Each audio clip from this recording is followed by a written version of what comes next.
नावं घेतली पाहिजेत आणि त्यांच्यावरती कारवाई झाली पाहिजे. बीडच्या शिरूर तालुक्यातील अमानुष मारहाणीचा व्हिडिओ जो आहे तो समोर आलेला आहे. सतीश भोसले हा कार्यकर्ता तुमचा असल्याचं देखील सांगितलं जात आहे.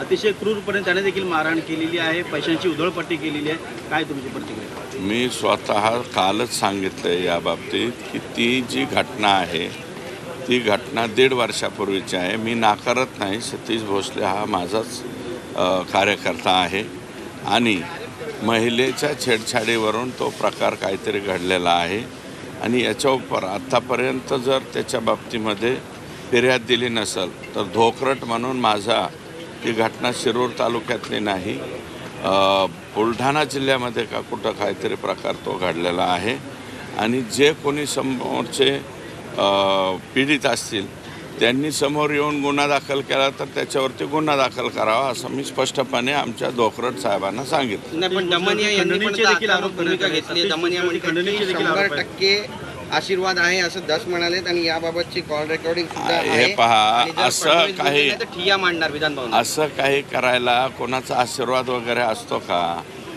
या असे काही घटना घडायला आम्ही आशीर्वाद देतो का? काहीतरी विनाकारण बोलू नये. मी स्पष्टपणे कालच सांगितले, विक्टीम तो समोरचा जो कोणी पीडित असेल तो जर पुढे आला तर त्याने फिर्याद द्यावी. भाजपचं भटके विमुक्त आघाडीचं युवा प्रदेश सहसंयोजक जे आहे ते त्यांच्याकडे. आता हे मला माहिती नाही पद आहे का नाही, ते पद तपासावं लागेल. परंतु जर त्यांच्या बाबतीत जो कोणी समोरचा तो मुलगा आहे त्यांनी आला तर त्यांनी फिर्याद द्यावी, एवढंच माझं मत. आणि या आकापर्यंत सुरेश दस पोहोचणार का? ज्यांना मारहाण झाली सतीश भोसलेंकडनं असं बोललं जाते, त्या पीडिताची भेट घेणार का? त्यांना त्याची समर्थन मी केलेलं नाही. तो जर मी म्हणला तर त्याची मी भेट घेईन. मला काय भेट घ्यायला?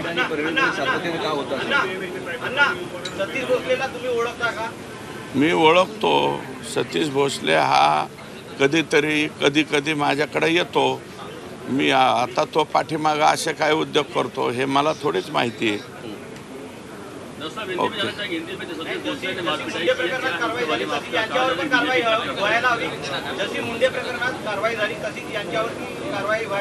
शंभर टक्के त्याच्यावर कारवाई झाली पाहिजे.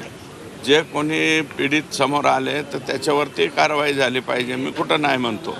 आणि महादेव मुंडेंच्या मिसेस मला वाटतं परत एकदा तिथं उपोषणाला बसल्यात. महादेव मुंडेच्या आरोपींचा सुद्धा लवकरात लवकर तपास झाला पाहिजे अशा प्रकारची माझी विनंती. माइंड हा मुंडेंच्या जवळ ना म्हणून राजीनामा घ्यावा लागला. हो बरोबर आहे. तो म्हणजे वाल्मिक कराड आणि धनंजय मुंडे एकाच नाण्याच्या दोन बाजू आहेत हे पहिल्यापासून मी म्हणतोय. हिंदी में काय हिंदी झाली या बैठकीचा नेमका तपशील काय? कारण फडणवीस म्हणतात तसे कुठलेच पुरावे सीआयडीला सापडले नाही. आता मुख्यमंत्री बोलल्याच्या नंतर मी त्याच्यावरती काय बोलणार? मैं डबल बोलणार नहीं. हिंदी में काय? जो सतीश भोसले जिसका फ़ोटो वायरल हुआ है, मैंने कल मालूमात ली है, वो घटना 1.5 साल के पहले की है. फिर भी मैं ये कहना चाहता हूँ कि जिसको मारा है उस लड़के ने अगर फिर्याद दी तो आज की डेट में भी उसके खिलाफ फिर्याद होनी चाहिए और उसको कायदेशीर जो कार्रवाई है वो होनी चाहिए. लेकिन क्या वो आप जानते हैं वो आपका फोटो इस्तेमाल करता है, आपको बॉस कहता है, क्या आप उसको जानते हो? देखो कौन किसको बॉस बोलता है, कौन किसका क्या रखता है, हर एक की अपन ये नहीं रख सकते.